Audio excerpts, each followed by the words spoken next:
Aral mo ang aming buhay at kaligtasan, Nuestro Padre Jesus Nazareno.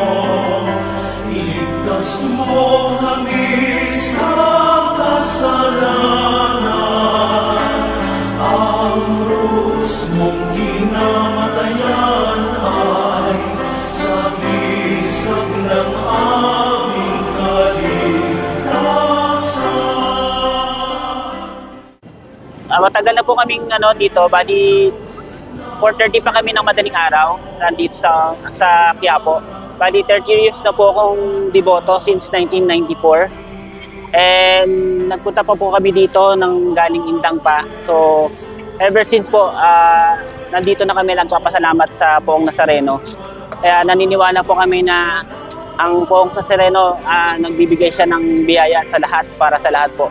And then, bali, andito po ako sa, laging, nung binigyan niya po ako ng mga anak na dating wala ako. Patagal po kasi akong hindi na ganong anak. So, hiniling ko po sa kanya, binigyan niya po sa akin. So, ever since po, every year po, nandito po ako nagpapasalamat po.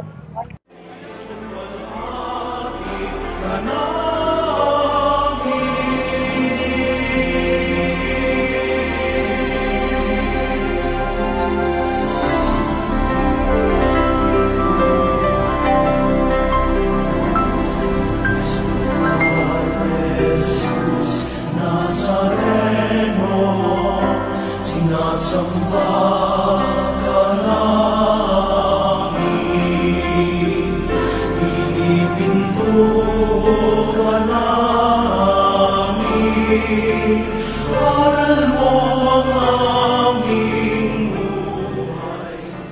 Mas maganda po yung patupad ngayon kasi maganda po yung ng mga kapulisan ngayon, talagang secure po nila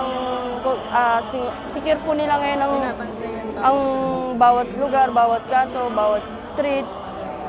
Maganda po yung pagpapatakbo nila ngayon. Yun po, salamat po sa PNP kasi nga ganun po yung nila, tawag dito? Pagbabantay po nila. Dinarama